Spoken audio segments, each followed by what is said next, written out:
probably been collecting sneakers since I'm 32 now, so I was probably 19 or 20 when I started making, I wouldn't say big boy money, but better money, you know. So that's probably around then. And what got me into it was my buddy John, who's been into it longer than I have ever been. But, you know, and living in Chicago obviously helps because we had the GOAT Michael Jordan as a part of our legacy in Chicago, the Bulls here. So that definitely made my interest more in terms of collecting sneakers. I've been collecting sneakers since 6th grade, and right now I'm 21 years old in college, so I've been in the sneaker game for quite a while. I would say I didn't start collecting sneakers till 2020. I started selling sneakers around 2019. It was like I bought my first pair for myself, and then I was like, I don't really like these, they're a little too big anyways. So then I sold them and I was like, you know, can make money off of this. So it started off with selling before I actually started my own collection. I started collecting sneakers when I was 18. So straight out of high school, I got my first job. I got my first sneakers. And then from there, just getting more and more sneakers. And I just fell in love with it. So I started when 19. I'm currently 22. So it's been a couple years, but my collection's grown exponentially.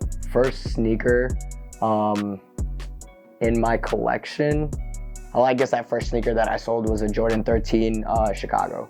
Yeah, that was personal, had it for a little bit. Like I said, had it for a little, and I was just like, yeah, nah, this isn't me, it's not gonna work out, and ended up just getting rid of it.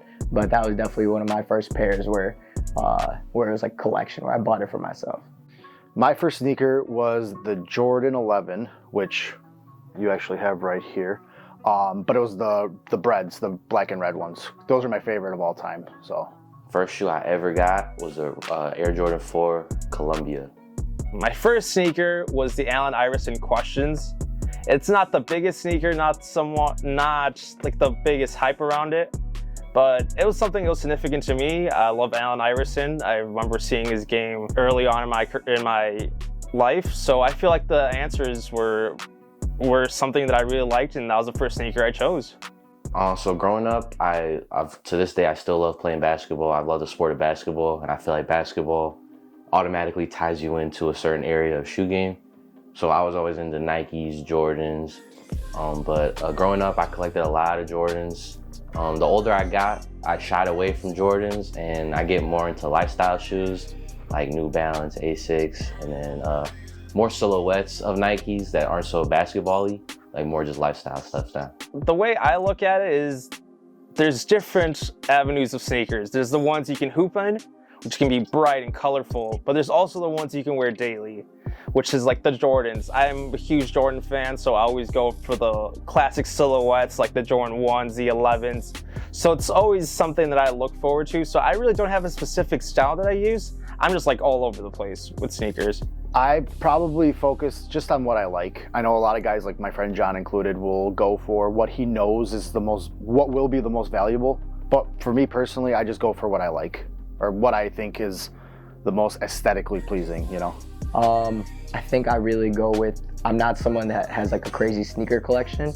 In terms of like an everyday use, I have my basics, you know, white pairs, beige pairs, grays, blacks.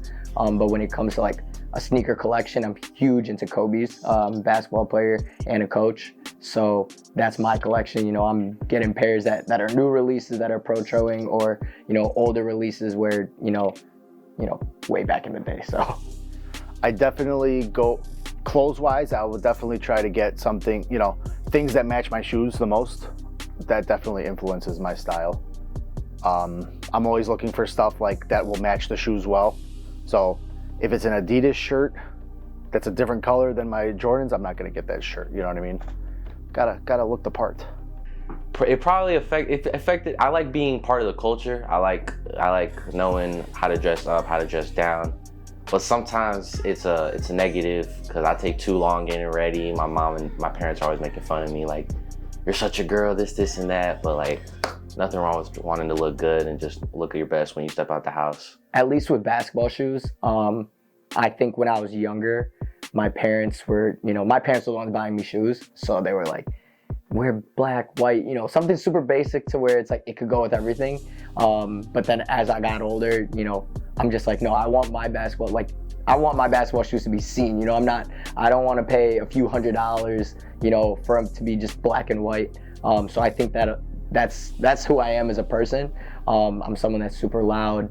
I'm outgoing. I'm not the quiet person sitting in the corner of the room. So that's my shoes are all bright colors. So I feel like sneakers, you need to find the right clothes to go with it. I feel like not everything can go with it. Like I would never mix Nike and Adidas. I feel like that's completely wrong. So I always try to look for shirts and like pants that go with the shoes, whether it's the same brand or it's not a mainstream brand. So I always go, if I'm wearing a Jordan shirt, I have to wear Jordans. If I'm wearing an Adidas shirt, I gotta wear Adidas. So it's always about having the same brand on and not mixing brands. Reselling is basically you buy a shoe, whether it's retail, resale, and you sell it for, you know, more than you bought it for. I never, like, in a million years would have thought that I would ever resell shoes. Like, I didn't even know that was a thing. You know, like I said, I found that out through my own experience. Got a pair of shoes, thought I would like them, finally had my own money. I'm like, nope, I'm too broke for this. I don't even like the shoe like that, and it doesn't even fit me. Let me sell it. And I ended up doing research, like, oh, how much does this shoe go for? So I realized that it went for more than what I bought it for. I sold it. I'm like, you know, this is a thing. Started watching more YouTube videos, different resellers and stuff like that.